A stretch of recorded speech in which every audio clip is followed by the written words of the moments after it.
तो भाई लोगों, स्मैकडाउन की शुरुआत होती है केविन ओवेंस शो से, जहां पर वो इनवाइट करते हैं रैंडी ऑर्टन और रैंडी ऑर्टन से वो सवाल पूछते हैं कि तुम कितनी नफरत करते हो 1 से लेकर 10 तक लोगन पॉल से। और पूरा अरीना जो है 10 के नारे लगाता है, लेकिन लोगन पॉल जो है रेसलमेनिया के खाली स्टेडियम में खड़े हुए थे, स्क्रीन के ऊपर बकवास कर रहे थे। लेकिन केविन ओवेंस कहते हैं कि ये जो स्टेडियम है यहाँ से कुछ ही मिनट दूर है, हम अभी जाकर लोगन पॉल को बचा सकते हैं।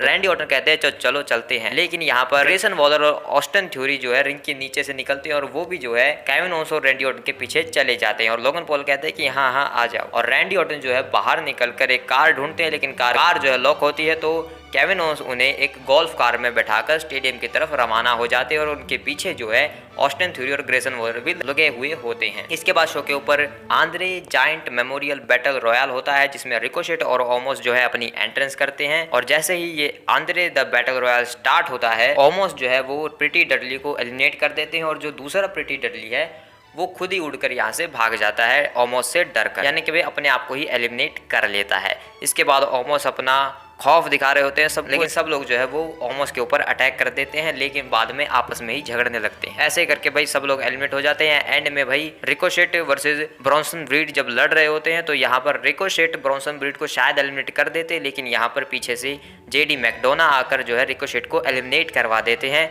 जैसे ही जेडी मैकडोना रिंग के अंदर जाते हैं, अकीरा टोजावा उन्हें सुपर किक लगाकर एलिमिनेट कर देते हैं। और अकीरा टोजावा के अंदर यहाँ पर फिर से हल्क होगन घुस जाता है, लेकिन ब्रॉन्सन ब्रीड और आइवार मिलकर जो है चटनी की तरह पीस देते हैं यहाँ पर अकीरा टोजावा को बीच में फंसाकर। इसके बाद ओटिस अपना जलवा दिखाते हैं और आइवार जो है ओटिस को एलिमिनेट कर देते हैं। इसके बाद आइवार जो है अकीरा टोजावा को उठाकर भाई फेंक देते हैं रिंग से बाहर ओटिस के ऊपर। और अब फाइनल में भाई आइवार और ब्रॉन्सन ब्रीड ही बचते हैं और इन दोनों के आपस में लड़ाई होती है। आइवार जो है अपना फिनिशर लगाने के लिए जाते हैं, लेकिन ब्रॉन्सन ब्रीड रिवर्सल करके यहाँ से एलिमिनेट कर देते हैं आइवार को और ब्रॉन्सन ब्रीड बन चुके हैं इस बार के Andre the giant battle royal के विनर। तो भाई पहली बात तो स्मैकडाउन के ऊपर रेसलमेनिया लिख लेते से वो रेसलमेनिया नहीं बन जाता। ये जो बैटल रॉयल होता है भाई ये रेसलमेनिया के लिए बना था और यहाँ पर स्मैकडाउन पर इसे देखकर मुझे तो बिल्कुल मजा नहीं आता है भाई। और भाई इतने हग्गू एलिमिनेशंस हुए ना भाई इसमें कि लोग इसके ऊपर पूरी वीडियो बना सकते हैं कि WWE फेक होता है। उनको भाई और ज्यादा चीजें मिल चुकी हैं अब इस बैटल रॉयल से भाई। और भाई वो ओमोस वो तो खुद ही जो है भाग भाग के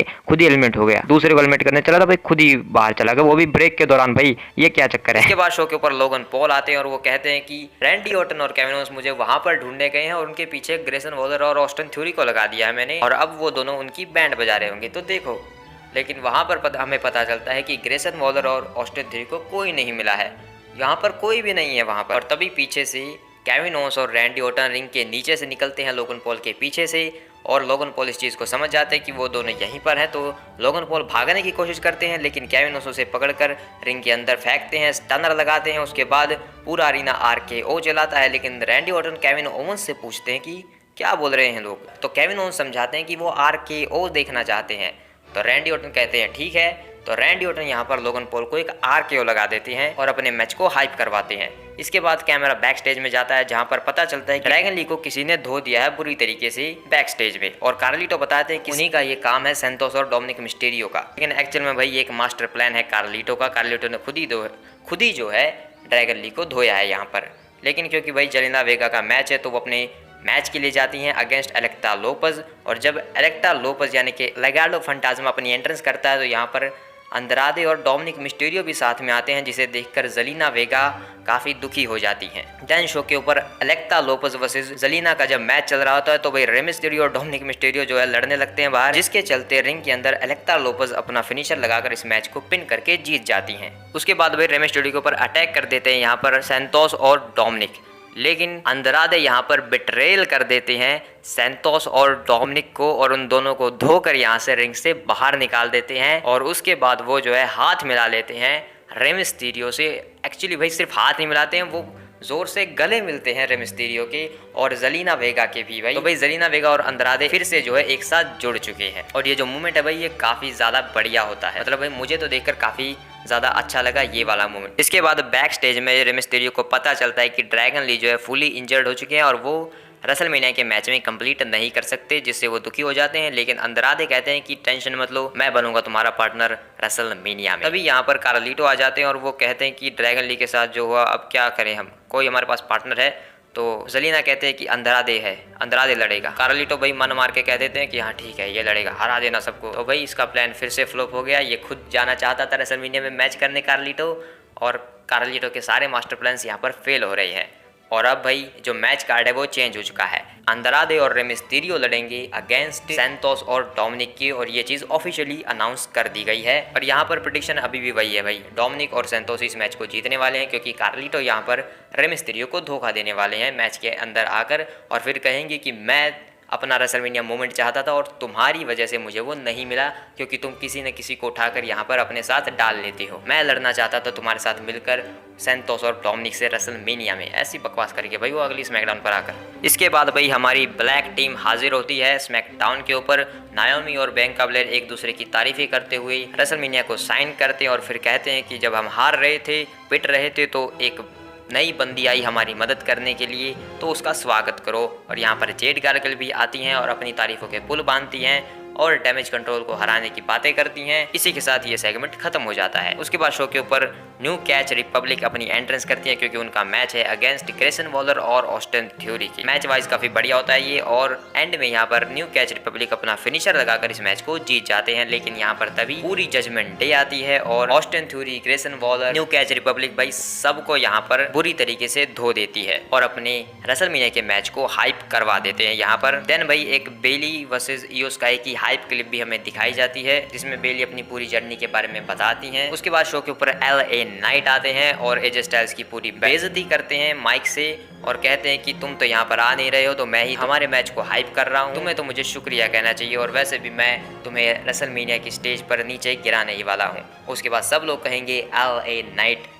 then Jey Uso back stage में कहते हैं कि यो मैं स्मैकडाउन पर आ चुका हूँ हीट, और ये मेरा कभी घर हुआ करता था हीट, मैं फिर से इसे अपना घर बना दूंगा हीट, और आज मेरा मैच है मेरे ही भाई के खिलाफ सोलो हीट, तो आज रात मैं उसे भी बजाऊंगा हीट। और जे ऊसो बिल्कुल ऐसा ही करते हैं। जब मेन इवेंट में ये मैच होता है तो सोलो सिकोआ को 2 सुपर किक, उसके बाद एक स्पीयर, देन टॉप रोप से एक ऊसो स्प्लैश लगाकर जैसे ही पिन करते हैं तो यहाँ पर नो हीट करने के लिए आ जाते हैं जिमी ऊसो और इस मैच की धजिया उड़ा देते हैं। देन सोलो और जिमी जब बुरी तरीके से धोने वाले होते हैं जे ऊसो को, तभी यहाँ पर फ्रिकिंग नाइटमेयर्स का थीम सॉन्ग प्ले होता है और वो दोनों आ जाते हैं और सोलो और जिमी को धोने लगते हैं। कोडी रोड्स जो है जिमी ऊसो को सुपर किक लगाते हैं, सेथ रॉलिंस भी सोलो सिकोआ को सुपर किक लगा देते हैं। उसके बाद सोलो सिकोआ को कोडी रोड्स की तरफ से कोडी कटर देखने को मिलता है हमें। देन कोडी रोड्स भाई अपनी बेल्ट निकालते हैं, क्योंकि वो दारोक और रोमन रेंस को तो अभी बजा नहीं सकते, तो वो जिमी और सोलो के ऊपर बेल्ट बजाने लगते हैं और यहाँ पर जिमी को अकेला फंसा देते हैं जे ऊसो, क्योंकि वो उन्हें भागने का मौका नहीं देते और बेल्ट को जो है सेथ रॉलिंस की तरफ फेंक देते हैं Cody Rhodes.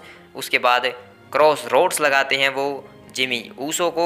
Then Seth Rollins यहाँ पर बेल्ट अपने हाथों में लेते हैं, उसके बाद वो जिमी को जो है ये बेल्ट बजाने लगते हैं। देन जे ऊसो भी जो है यहाँ पर ऊसो स्प्लैश लगाते हैं जिमी ऊसो। इसके बाद कोडी रोड्स जो है अपना प्रोमो कट करते हैं और कहते हैं कि रेसलमेनिया को 40 साल होने वाले हैं और अब मैं लड़ने वाला हूँ इतिहास के सबसे बड़े मेन इवेंट में, जहाँ पर मैं रोमन रेंस को डिथ्रोन करके बनूंगा नया अनडिस्प्यूटेड यूनिवर्सल चैंपियन और मैं अपनी स्टोरी को फिनिश करूंगा और वहां से एक नई स्टोरी की शुरुआत होगी। और इसके बाद भाई शो यहीं पर खत्म हो जाता है। लेकिन जैसा कि मैंने थंबनेल और टाइटल में लिखा है कि भाई सेथ रॉलिंस जो है बिट्रेल कर चुके हैं कोडी रोड्स को, तो यहाँ पर भाई मैं तुम्हें समझाता हूँ कि सेथ रॉलिंस ने भाई आज जो है हाथों में ग्लव्स पहने हुए थे। और भाई मैंने अपनी एक शॉर्ट वीडियो में सेथ रॉलिंस का एक फन फैक्ट कवर किया था, जिसमें मैंने बताया था कि सेथ रॉलिंस जब भी ग्लव्स पहनते हैं तो वो अपना हील टर्न कर लेते हैं, क्योंकि भाई मैंने कभी भी सेथ रॉलिंस को जो है फेस टर्न में ग्लव्स पहने हुए देखा ही नहीं है।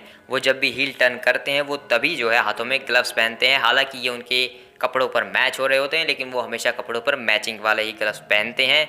और लास्ट टाइम उन्होंने तभी ये ग्लव्स आधे पहने थे जब वो सीएम पंक की बेइज्जती करते थे और अरीना उन्हें मिक्स रिएक्शन देता था। जब वो सीएम पंक की बेइज्जती करते थे तो बू मिलती थी, लेकिन जब अपनी बातें करते थे, वर्ल्ड हेवीवेट चैंपियनशिप की बातें करते थे, तो लोग उन्हें चीयर करते थे, जहां पर वो एक मिक्स कैरेक्टर में फंस चुके थे फेस और हील के बीच में। और लास्ट टाइम वो अपने मसाया वाले और विजनरी कैरेक्टर में जब थे तो वहां पर भी वो ग्लव्स पहनकर आते थे जब वो हील टर्न में हुआ करते थे, लेकिन जब से फेस टर्न किया तो उसके बाद फुल्ली जो ग्लव्स हैं वो उन्होंने अभी पहने हैं।